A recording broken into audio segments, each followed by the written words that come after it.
Start recording.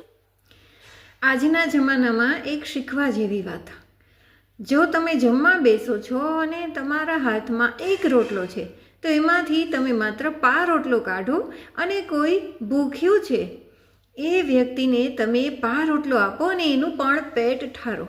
ભગવાન તમારું પેટ ઠારશે. આ જમાનામાં આપણે ખૂબ વૈભવ વિલાસમાં રચ્યા પચ્યા રહીએ છીએ. આપણે બીજાનું નથી જોતા. આપણને તરત વિચાર આવે છે કે આપણને મળ્યું એટલે આપણે આનો લાભ લઈ લઈએ, આપણે જીવી લઈએ. ના, આપણને મળ્યું છે એમાંથી આપણે બીજાને પણ આપવાનું છે અને બીજાના દુઃખમાં સહભાગી બનવાનું છે. તમને થશે કે હું આ બધું કરીશ એમાં મને શું ફાયદો? તમને જે ફાયદો થશે એ તમને અત્યારે નહીં દેખાય, પરંતુ સમય જતાં તમને એનું ફળ મળશે. ભગવાન બહુ જ દયાળુ છે. ભગવાન તમે જે કોઈ વ્યક્તિને રોટલો આપો છો, મદદ કરો છો, એ બધું જ એમના ચોપડે લખાઈ જાય છે. કદાચ આપણે ભૂલી જઈએ છીએ, પણ ભગવાન ક્યારેય ભૂલતા નથી.